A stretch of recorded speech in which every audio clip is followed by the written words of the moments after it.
Same thing with the good moments. And you're gonna feel them so deeply.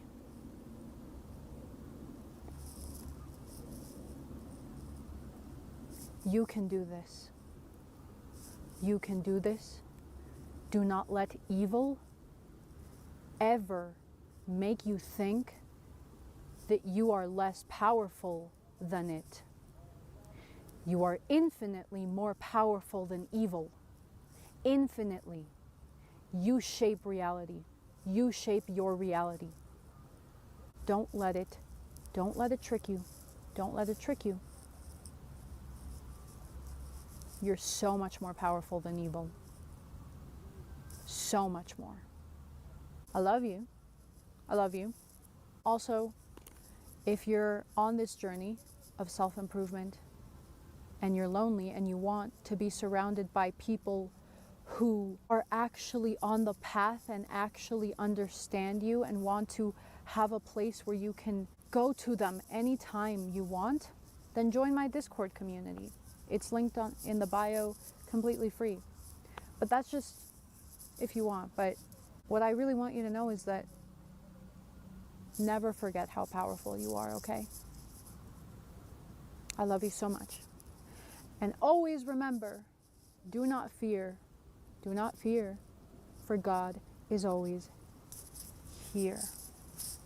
Love you.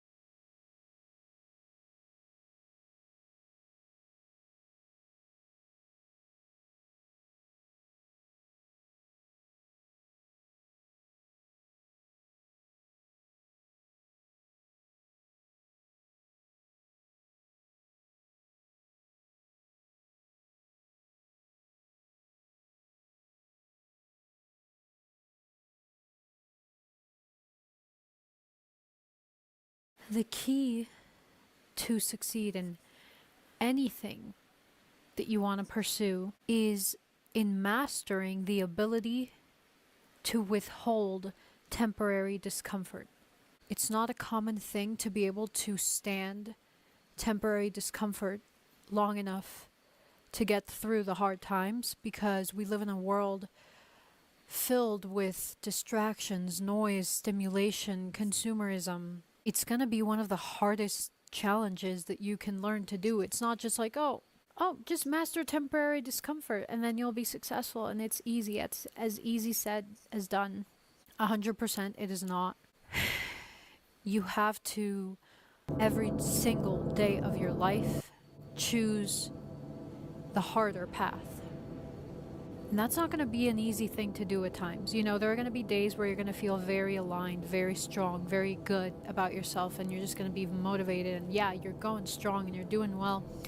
But there are also going to be days where you don't want to do anything other than just stay in bed all day, scroll on TikTok and eat pizza and watch TV shows, or gossip with a friend, or go out to a party. You know, there are going to be days where you're going to be very, very tempted to do that. And you're going to be around people even that are going to try to nudge you towards that further, which is a very hard thing. So in the beginning stages, don't surround yourself with anything, absolutely anything, people, music, shows, anything that's going to nudge you on the direction of indulging on temporary comfort. But, you know, once you're further down this process, you kind of develop a strength to be able to say no. But there are going to be times where it's going to be very, very tempting to just give in. And maybe there are going to be some times where you do give in, where, I mean, damn, you have a slice of pizza, you scroll on TikTok for an hour. But the important thing is not being like, oh, damn it, I'm imperfect and I made this mistake and all my progress should go to crap because I had one slice of pizza or I scrolled on TikTok for an hour. What will make a difference is how fast you jump back from that, how fast you learn from that. You observe and you try to understand why you did it in the first place, and then you're like, okay, this is why I did it. Self-reflect, sit with your feelings, process your emotions, and then move on. Yeah, I made a mistake, but there's nothing I can do about it now. What I can do now is just look forward. What is within my control now? What can I do now? You know, all of that stuff already happened. And it does not matter. It does not matter how many times you fail. What matters is how many times you get back up, despite everything telling you not to. And that, God, if you can do that, you will be capable of doing anything in this life. There is nothing you can't do if you can do that. Nothing. Nothing you can't do. And I mean that. I really mean that. You know, I really mean that. So you need to master temporary discomfort. But how? Well, the thing is, there's not really a clean-cut way to master it. It comes with patience, trial and error, opinions, and it comes with a lot of pain. It comes with it, you know, it's part of the process.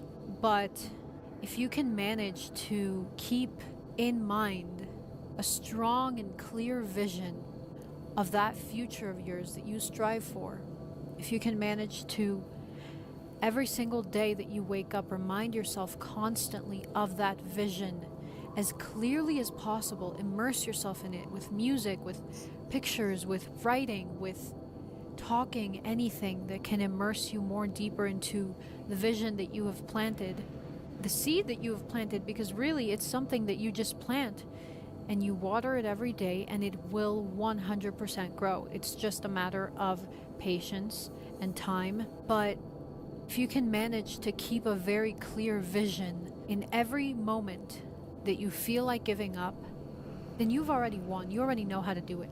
You don't need a clear-cut response.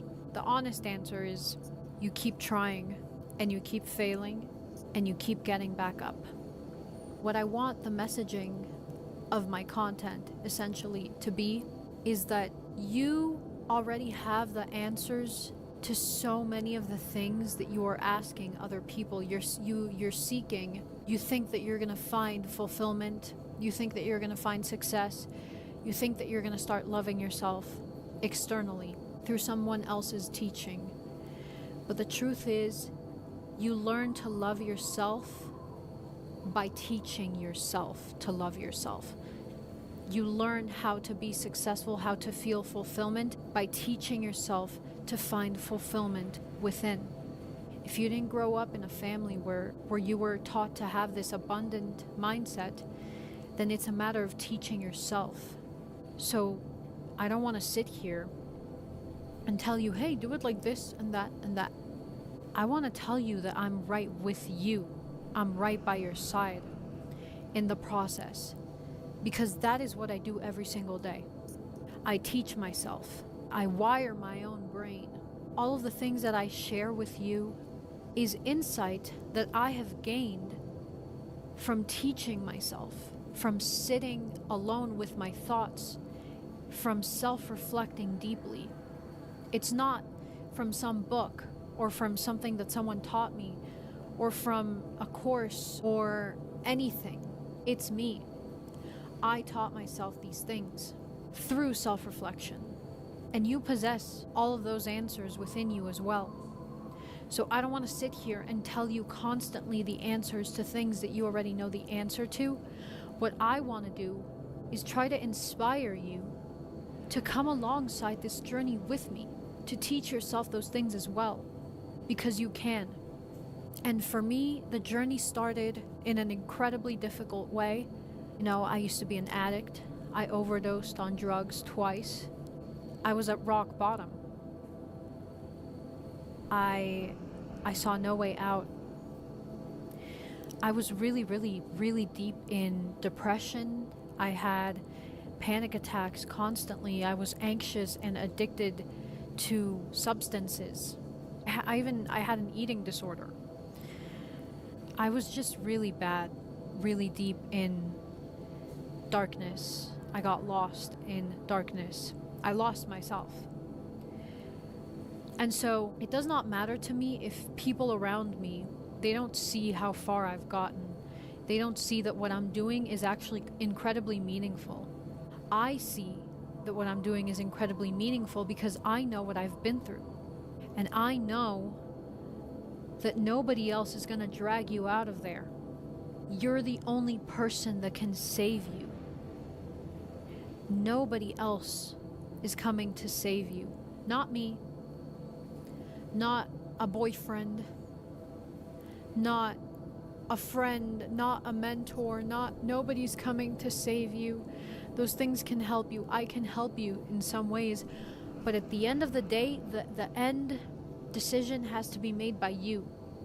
So I've gotten through a lot. That's just a fact to me. I know that I've made immense progress, and in comparison to other things or people, or I don't care. I don't compare myself to anyone other than me. And where I was just deep in darkness, and I made it out. And my mindset has shifted, and I believe in myself. And all it took was removing all distractions, sitting with my thoughts, self-reflecting, and facing the darkest parts of myself. Facing painful emotions that people run away from their entire lives. That's what it took. And it took one night to decide I'm gonna change my life. You know, a lot of people are like, oh, it takes ages, years to make any progress, to rewire your mind. For me, it took one night because I decided. Once you make a decision, it's a decision, it's decided. The fact that you keep going back on your decisions, then that's a different story. But once you decide who you are, then that's who you are. But if you decide, I'm a victim, I'm a victim, I'm a victim, I'm a victim, then that's what you're going to be for the rest of your life. And a victim never gets anything done other than just pity themselves. Live in the past. So if you tell yourself, I'm a victim because of my circumstances, you're never going to progress. I'm sorry. But it's the truth. You get to be a victim once, and then the rest of the time, you're choosing to be a victim. Because you have free will, you have a mind, you have a body, and you have a soul. And you can work on those things. So you still can do something with what you have. Even if your circumstances are caging you or whatever, your circumstances don't matter in the slightest. So, yeah. And that's a truth. That's the truth. If you are triggered by me saying that, then you need to be asking yourself why you feel triggered by that, because there's probably a deeper reason as to why. But I'm not going to keep my mouth shut, because I know that that's what you need to do, is ask yourself why you feel like a victim. But yeah, thank you so much for watching this video. I hope you really actually make something happen, because you know that you can.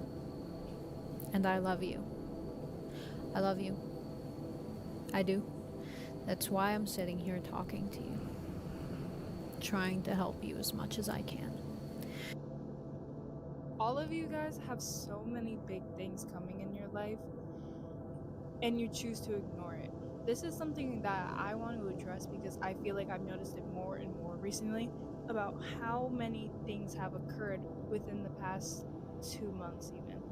Since the beginning.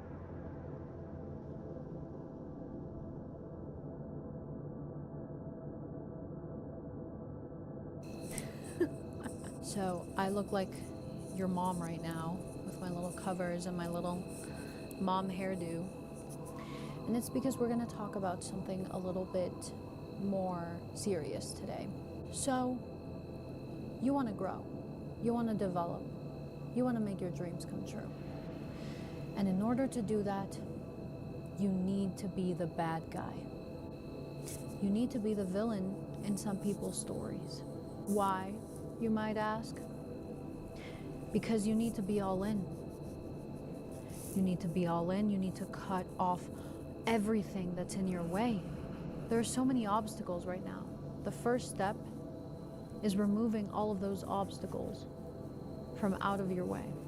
The first step isn't to start growing and creating and all of that. The first step is to cut off all of the distractions, to cut off all of the bad habits, to declutter your life.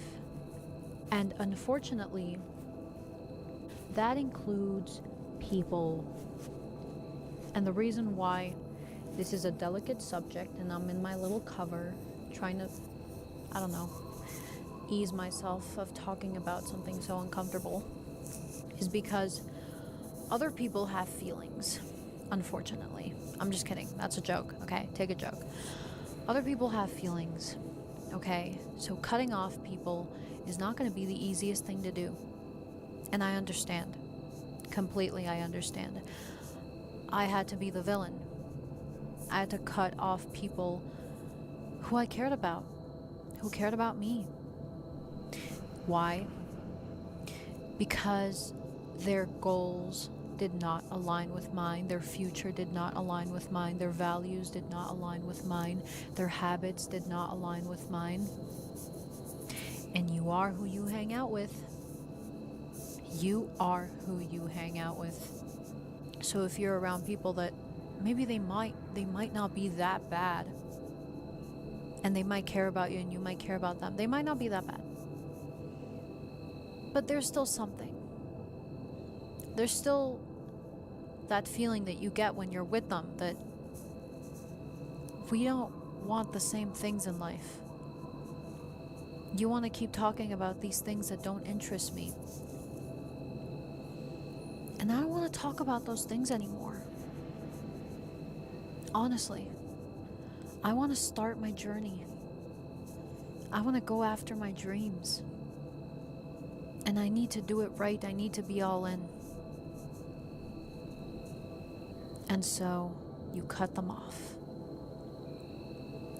And then, oh my God, then you hear like 80 rumors about, oh my God, she's such a horrible person. She's so selfish. She's so blah.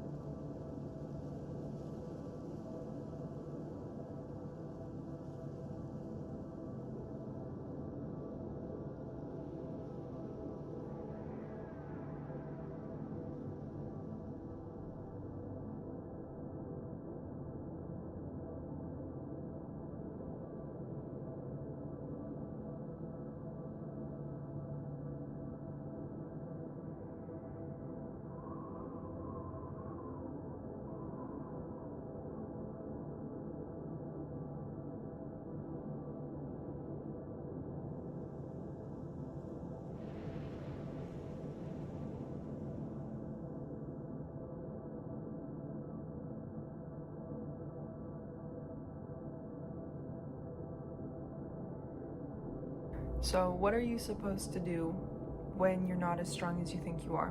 When you don't have as much power as you think you do? When you're not as smart or as quick as you want to be? Because that's where I'm at right now. I'm chasing impossible things, and guess what? They feel impossible. Also, by the way, there's a little kitty in my blanket. I think we try to avoid suffering a lot of the time, but what if suffering was the quickest way to meet who you are? And then discover what you're made of. Because I found out this week that I'm made of very brittle bones. I'm made of paper. I break very easily, and I quit very easily. Especially when I'm trying something new. I function off of people telling me, good job. I function off of immediate reward. I function off of passion. And when I do things that are difficult for me, when I do things that don't come naturally to me, I break very easily and I say, I can't do this, and then I stop. And it's almost embarrassing to admit that because I never wanted to be that kind of person, but it's who I am. And I need to break through that barrier. And Those moments where I say, I can't do this, those moments aren't the end of who I am, it's the beginning of who I am. I think when you try to become a master at the things you are the worst at in the world, you suffer.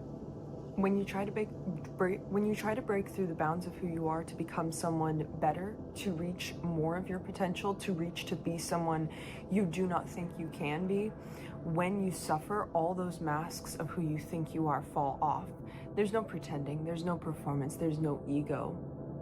You find what's real, like who you actually are, not who you think you could be.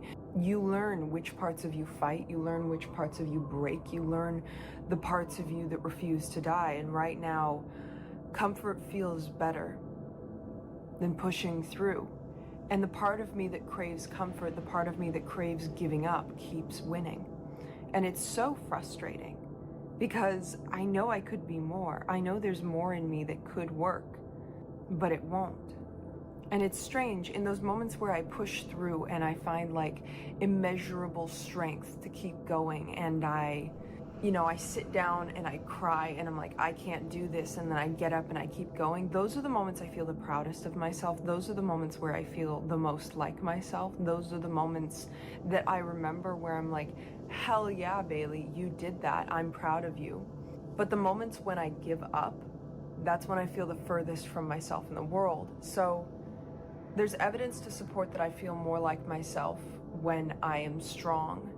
And there's evidence that shows that when I suffer, I build up my own character. So I'm dealing with this horrible dichotomy where who I am easily gives up, but when I push through, I'm proud of myself and I feel more like myself.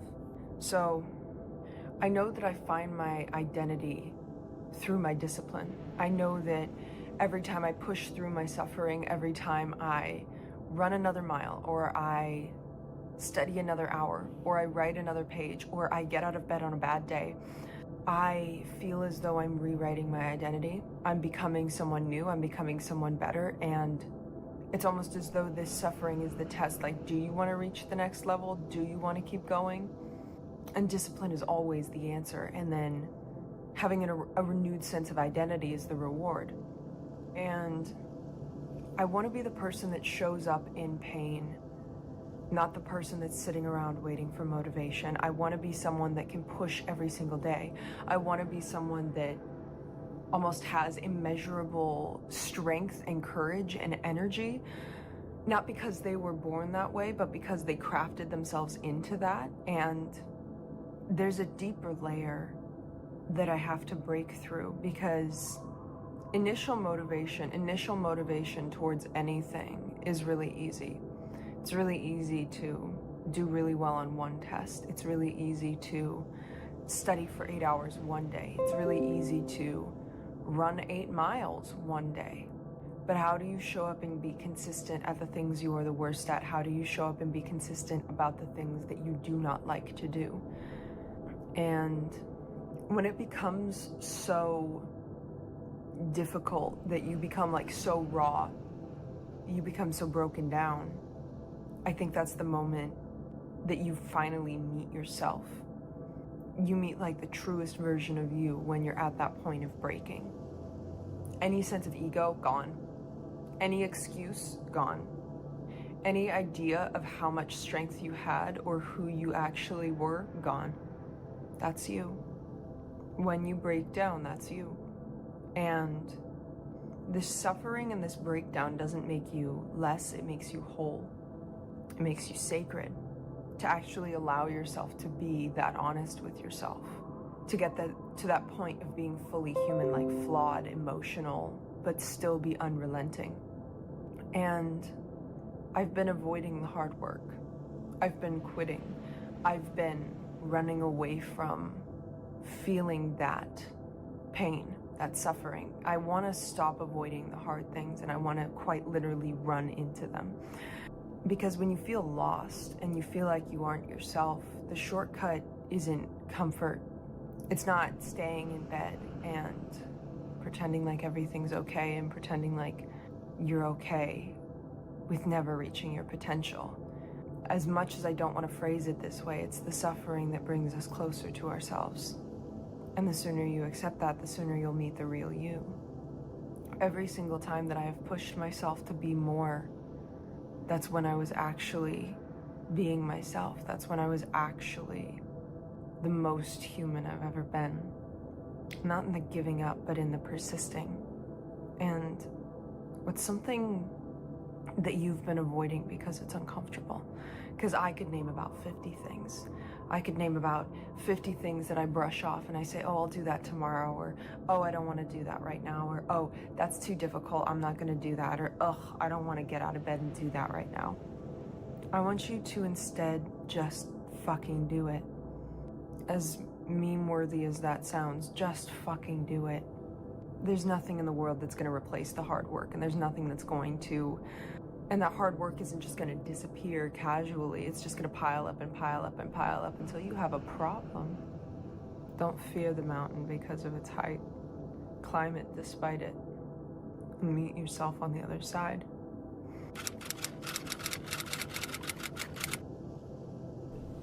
Hi, hello. So I don't know why unrequited love is on my mind right now, but I want to talk about it a little bit. So obviously take what resonates, leave what doesn't, but I've been thinking a lot about unrequited love. Because a whole bunch of you were like, talk about it, and I'm like, okay, I guess I'll talk about it now, because it's really hot here, and I have nothing to do but think and roast. So I've been thinking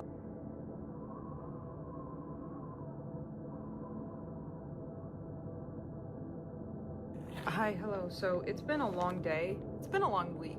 And so I'm gonna eat some Flips pretzels and I'm going to talk to you about how acceptance, being accepted, isn't the purpose of your life.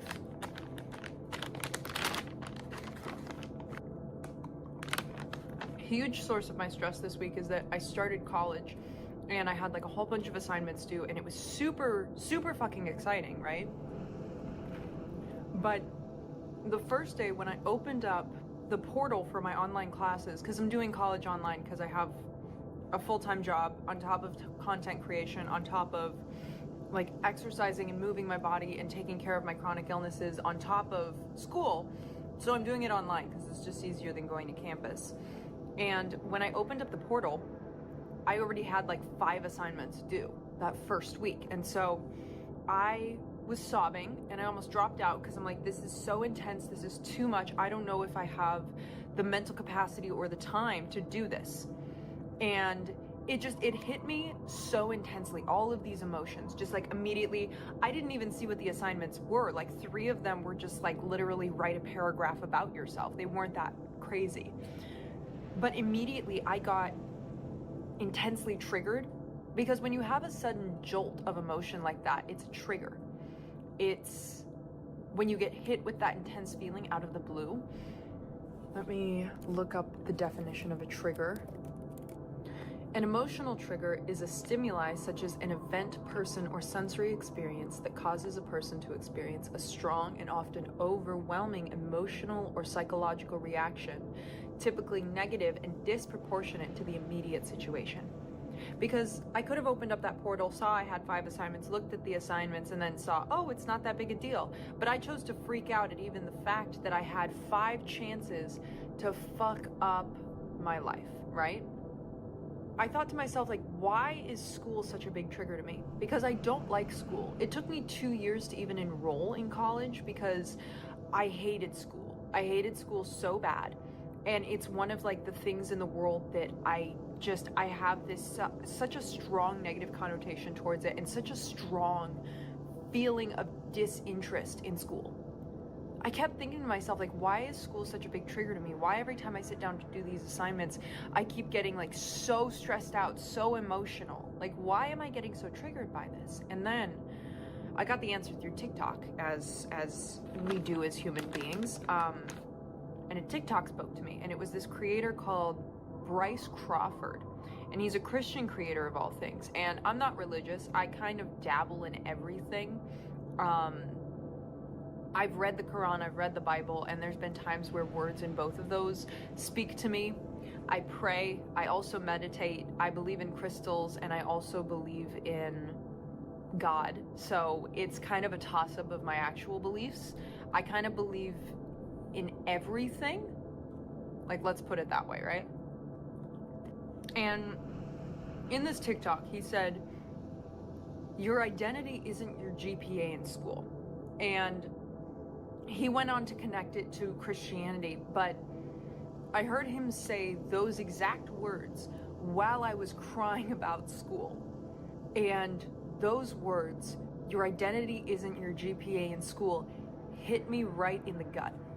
And it disrupted my thinking because I'm like, what do you mean that my GPA isn't like a direct reflection of who I am and how hard I work and who I'm even allowed to become? Because your GPA determines if you graduate or not. So you have to be stressed about it all the time. You have to do this because, you know, you need to do this. Your GPA is who you are. And I took a moment and I said, that's a little ludicrous, Bailey. That's a little ludicrous. Because do you know how many geniuses dropped out of school? Failed school even, like fucking Einstein dropped out, you know? Like, I'll even look this up for you. Yeah, Albert Einstein dropped out of school at age 15 because he disliked the rigid authoritarian style of his school. And he later re-enrolled in a more creative Swiss school, completed his diploma, and went on to a Polytechnic Institute after passing its entrance exam on his second attempt. Now, he was a genius, but he was at some point not able to cope with the style of the schooling he was in. Your school isn't a determination of who you are or how smart you are. And like, Bailey, if school doesn't work out and you don't get the grades, maybe it's not meant for you, you know? And maybe the purpose of your life isn't to get a 4.0 GPA, Bailey. Maybe you're more than that. Maybe there's more to life than that. And maybe you're meant to get an education, Bailey. You want to do this. You want to go off and get your degree in psych, but you're not meant to grit your teeth so hard that they break off. Girl, come on. And that's the thing.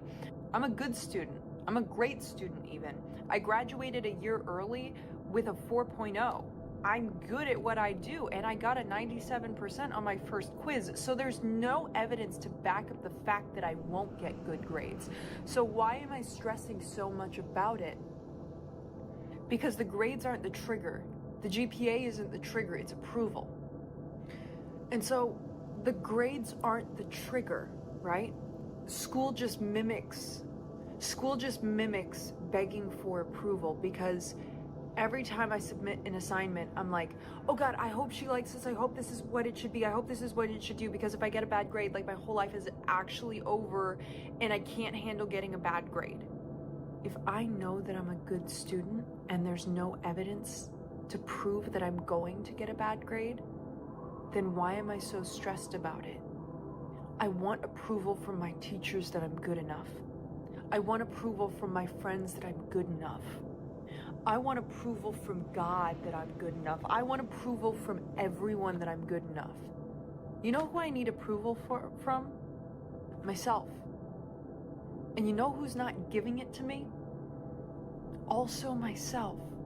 So you think maybe I should do some soul searching and figure out why it is so difficult for me to accept myself, instead of getting so wound up over the idea that someone might not like me, or someone might give me a bad grade, or someone might reject me. Instead of winding myself up like this, a grand fucking idea, what if the purpose of my life is to be myself? Because you can spend your whole life trying to be liked, dressing the way that they want, speaking the way they approve, doing things just to fit in. And for a moment, it might work. Someone might smile, nod, say, good job. But it fades just as quickly as it comes, and that's the thing. Chasing approval is like pouring water into a bucket with holes. No matter how much you give, it never stays full.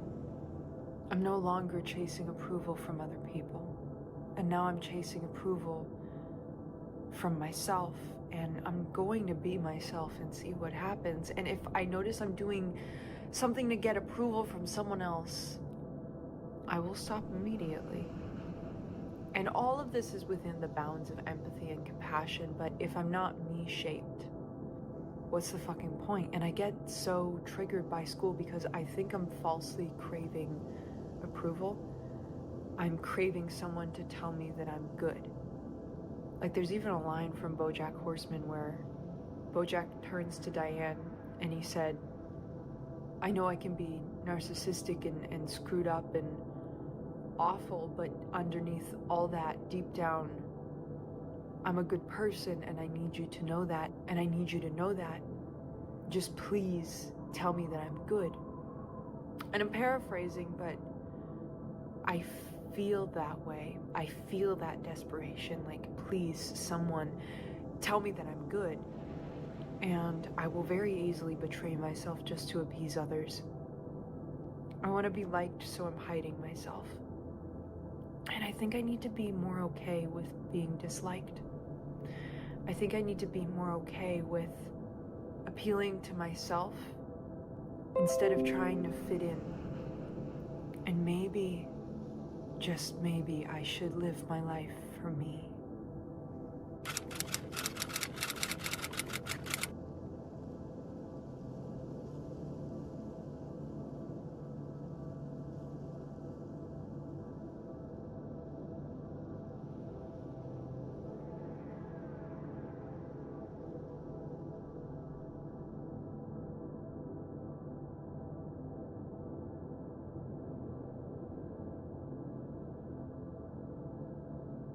And I'm gonna have a very, probably a little bit harsh self-talk rant, but it's gonna be a useful rant, at least I hope so. Maybe I'm lying to you. Maybe I'm lying to myself, who knows?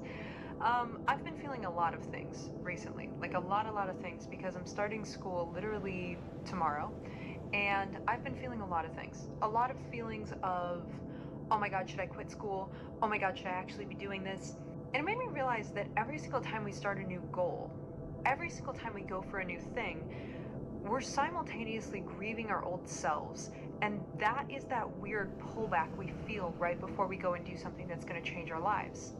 And I do this for all my goals, where I'll be going for it headstrong. I'll be so happy and so excited to do it. And then there's this moment of like intense sadness of, am I actually on the right path? Is this actually what I should be doing?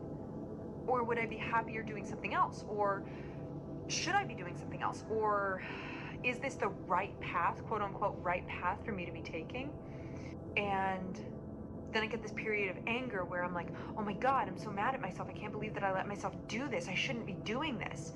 And then there's this period of bargaining, like, should I be doing this? Should I not? Should I be doing this? Should I not? Like, God, send me a red car right now if I'm on the right path. Like, I get crazy with it. And I feel obsessive about literally just taking a step forward. And it made me realize maybe I'm a little bit more afraid of change than I think I am.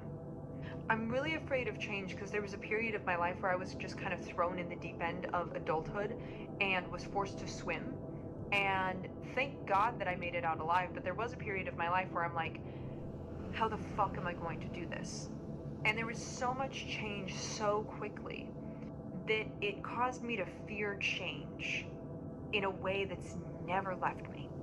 And I feel like if you're someone who's gone through a very severe trauma, or if you're someone who's gone through a lot of change way too quickly, or anything like that, that quite literally changed the way you view the world, that changed your life way too quickly, there was no adaptation period to get used to what you were going through, you're scared of change. And that's why it's so hard to move forward to any of your goals. At least that's the way it is for me.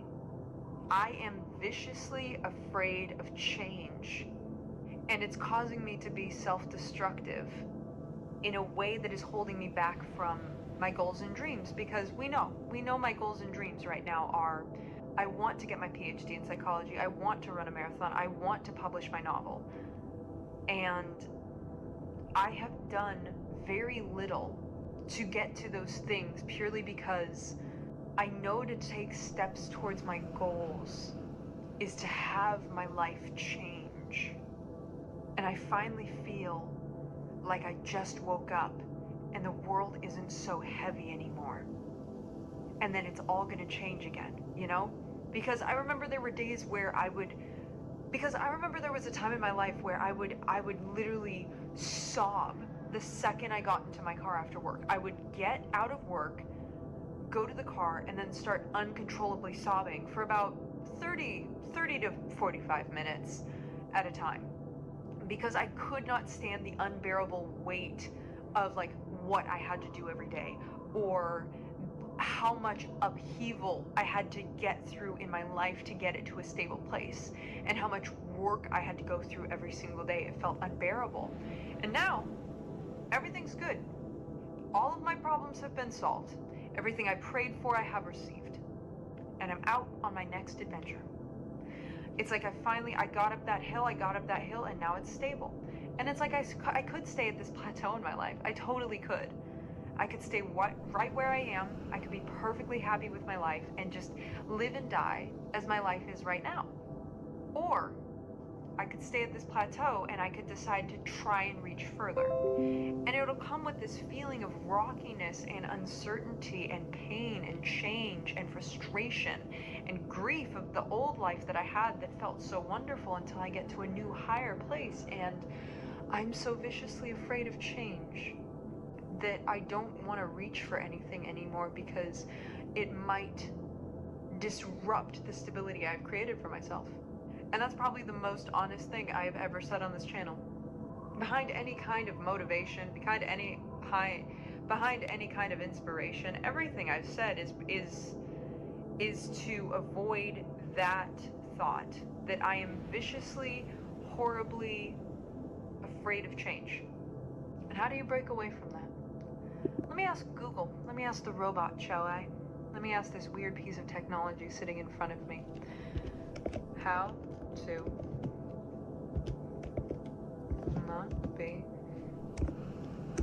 not be afraid of change. To overcome the fear of change, practice mindfulness and self-compassion to stay grounded in the present and accept that change is inevitable. Oh, thank you for your generic advice, computer. I don't really think there is a way to not be afraid of change. I just think you have to feel the fear and do it anyway. I just never want to feel that way I did when I was in the deep end of the pool, you know? I never want to feel that way again. And when you felt something so horrible that it warps your idea of reality, that when you go through something that is so horrible and awful that it warps your sense of reality, you're never really the same after that. And you never really think that you're going to find happiness or safety or stability again. When one day you wake up and you're 24 and you're happy, you'll do anything to keep it that way. Even repress all of your potential just so that you can hang on to that momentary fleeting feeling of happiness. I'm so afraid that reaching for new goals is going to fuck up my life, because I'm so extremely comfortable where I am right now. And I guess that's the lifelong question. That is the big question. Should we create a life that is comfortable, or should we be constantly evolving? Ladies and gentlemen, I have no fucking clue.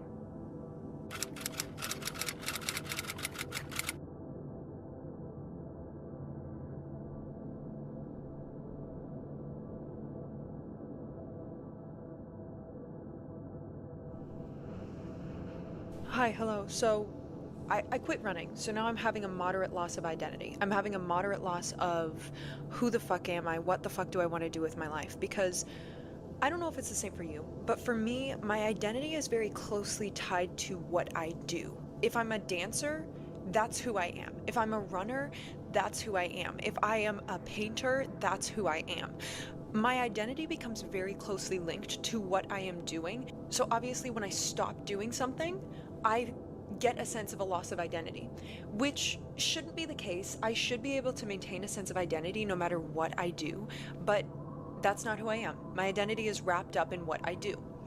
And so I've been asking myself this question, like, who do I want to be next? Like, what do I want to do next? What's the next thing I want to try?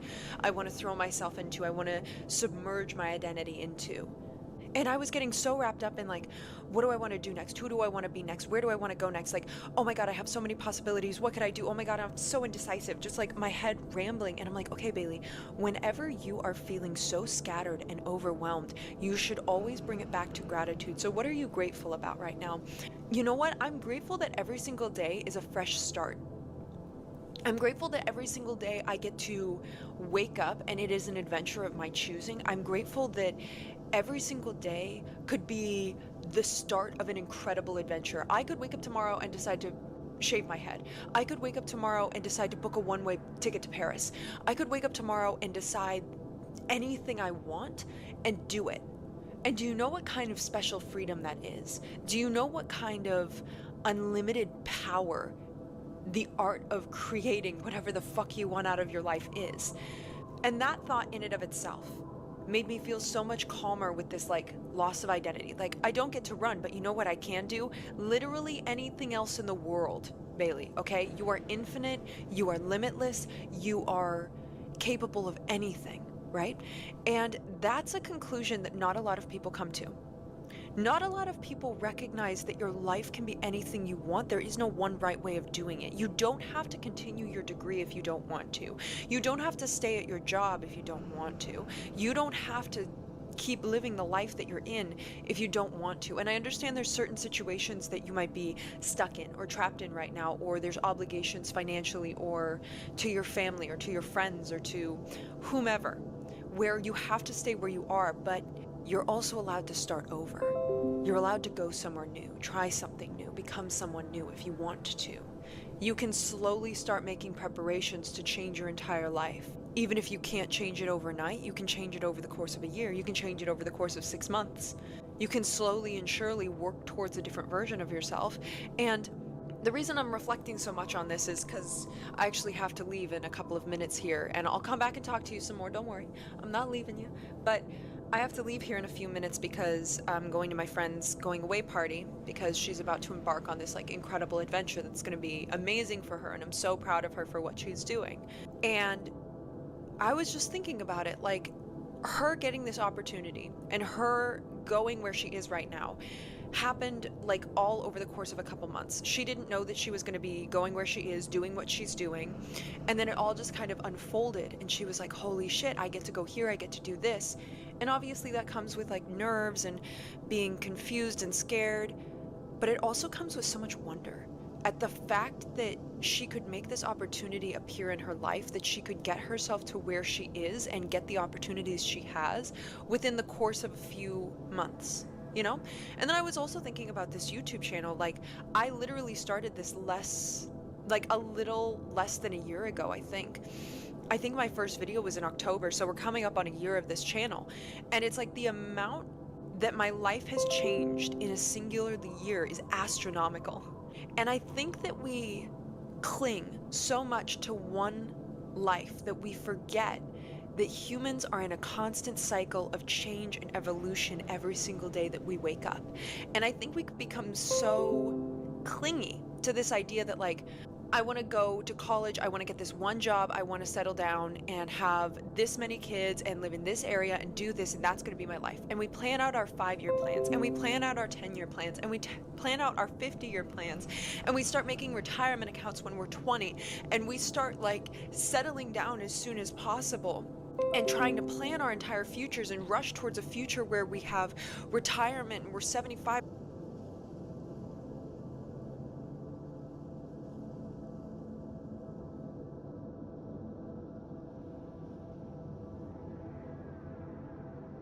Hi, hello. If you allow fear in any way, shape, or form to control your life, you're practicing a victim mentality. Let's talk about it. Hi, hello. My name is Bailey, and if you're having a good day, I'm so sorry because I'm about to ruin it.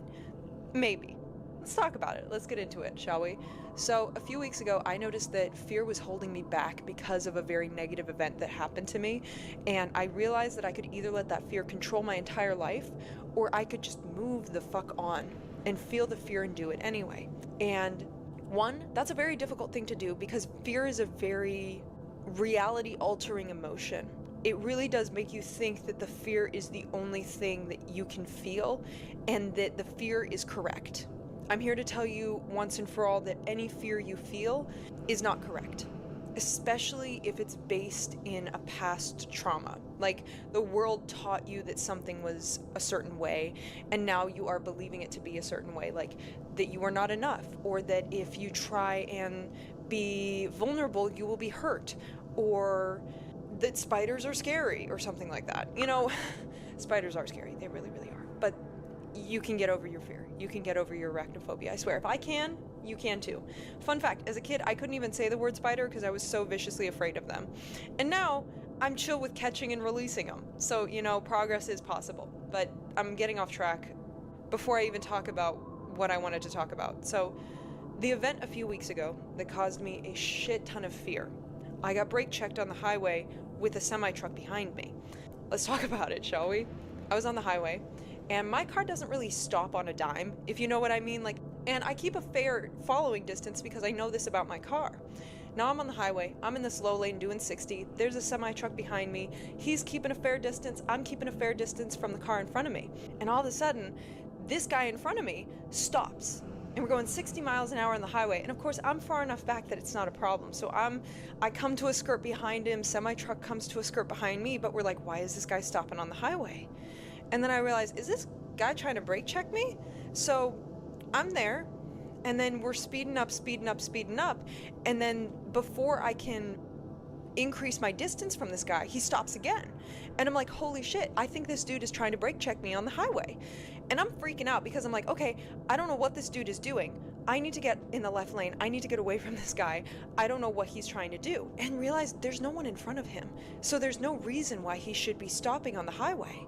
And I look over my shoulder to see if there's a car in my blind spot, and I turn on my blinker to get in the left lane so I can get around this guy. And I turn my shoulder, and then I turn back, and this guy is full stop on the highway. And so by the grace of God, and by the seat of my fucking pants, I turn the wheel all the way to the left, and I get around this guy, narrowly escaping him. And the semi-truck comes to a skirting stop behind him. And if I had not pulled out and got in the left lane as immediately as I did, I would have been completely crushed by the semi-truck, because the semi-truck comes to a skirting stop right before the bumper of the car that was in front of me. And I am sobbing as I'm driving down the highway trying to get to where I'm going. And when I get to my destination, I start like hyperventilating, trying to understand what I have just gone through. And I realized that there's a lot worse things in the world than getting brake checked with a semi-truck behind you, and of course I was fine. My car is fine. Everything is fine. But it scared it scared the shit out of me. So much so that now I'm afraid of driving. Because I'm so afraid of what others are gonna do. I'm so afraid that I'm going to accidentally rear end someone. I'm so afraid that I'm gonna get into an accident. I'm so afraid of highways.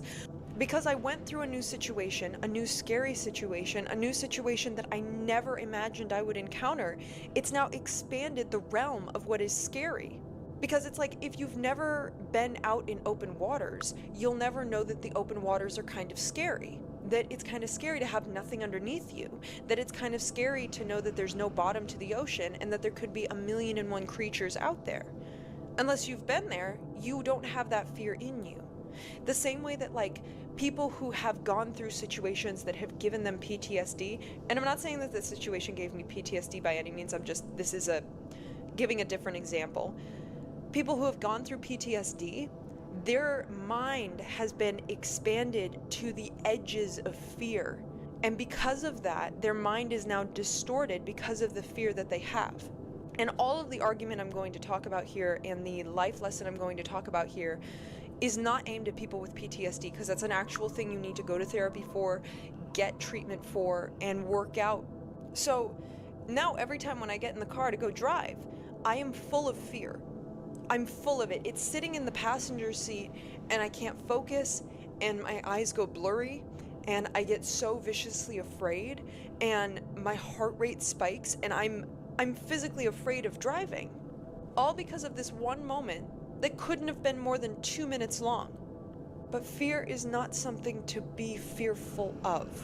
All fear is showing you what is important to you. In that moment in the car when I saw my entire life flash before my eyes, and I was almost crushed by a semi-truck, it made me recognize that I care so much about my life, that I don't want to lose it, that I am happy and working towards my goals, and I love so many people, and I have so many friends, and I have so much support. And it's like, in that moment where all this fear entered me, it was purely because I cared so deeply about my life that I wished not to lose it. The same way that, like, you're scared to be vulnerable because you don't want your heart to be hurt again. The same way that you are scared of spiders and snakes and maybe even bees because you don't want to get stung again. You don't want the venom in you again. You don't want that moment where everything you care about is on the pedestal. You don't want everything that you love to be on the chopping block again. And fear just kind of points you towards what you care about. And I've been so afraid to drive. Like, every time I get in a car, I'm always like, what's the closest place I can go to that has the items I need? Or do I actually need to go to this appointment? Or do I actually need to go to my doctor's appointment that I've been waiting for months? Simply because I don't want to get on the highway. And I sat with myself and I said, Bailey, you can feel the fear and do it anyway. There's nothing you can do about this fear. There's nothing in the world you can do about an event that is causing so much emotion within you. But what you can do is hold that near and dear to your heart, recognize that you are scared of losing your life, and move forward with that information. And fear shocks us back into reality because when we are fearful, it's just because we don't want to lose something. Fear is a taste of grief. Fear is the taste of something bad that could happen. Fear is the anticipation of something horrible. And we think this is going to help us. We think somehow that worrying about it, being scared of it, trying to control it somehow is going to change it. I never ever thought that I would be in a situation where I was going to lose my life by being rear-ended by a semi-truck while someone was brake checking me on the highway. That was never a possibility that even crossed my mind. I was never scared of that till that moment. And I was never scared of driving till after that. But now, because of homeostasis and fucking biology, my brain has recognized that a threat to my survival is being in a car because of one event that happened. And now it won't let me move past this because it's trying to keep me safe. All fear is a biological mechanism that is our brain telling us that that was scary, that almost cost us something important, let's not do that again. Do it again. Move past the fear because your life is worth so much more than staying trapped behind a smoke screen that doesn't even exist. Fear is nothing more than just thoughts mulling around in your head trying to control something that will never be controllable. Fear is not a valid excuse. Fear is not something that should hold you back. Fear is a victim mentality. Fear is saying, something bad happened before, it can happen again. Maybe it won't. We aren't predictors of the future. We aren't writers of our own destiny. All we can control is what we can control, and what is outside of our control, fuck it, you know? But what I'm trying to say, and the point I'm trying to get at, is no matter how much of your body is full up with fear, if you're full of more fear than you are oxygen, if you're full of more fear than you are water, then you need to let that shit go. Being scared to do something is not a valid excuse. I'm scared of swimming because I almost drowned one time. But the other day I bought swimming goggles because I want to get over that. And I want to swim. I'm scared of driving because I almost got killed on the highway. And I get in my car every day and I drive anyway. I'm afraid to be seen as a tryhard. I'm scared to show how hard I work because I've faced adversity for it before. And you know what? None of that is valid. None of that holds any power over me. I get to decide what I do with my actions, and if my head wants to get flooded with fear, if my body wants to get filled with adrenaline, if my blood pressure if my heart rate wants to spike and make me all anxious and sweaty, so fucking be it. I will feel the fear and I will do it anyway, but what I won't do is say, yeah, this happened before and I'm going to let it control the rest of my life, all because of a stupid thing called fear. It's an emotion. It's like sadness or anger. It's like saying, I'm too sad to do this. I'm too angry to do this. I'm too upset to do this. Do not let fear hold power over you. It's the stupidest fucking excuse in the book. And I know that it's scary, and I know that it is difficult, and I know that it hurts, and I know that you will feel awful doing it, but I need you to feel that fear and do it anyway. I need you to do what feels scary to you. I need you to push yourself outside your comfort zone, because you will live so scared your entire life, and you never could have recognized that there was a life after that. You're allowed to go through bad things, heal from them, let go of the fear, and move on. But what you're not allowed to do is sit there with that fear in the passenger seat and let it talk you into walking away from your dreams and walking away from the things that you want to do in this life, simply because one time you were scared.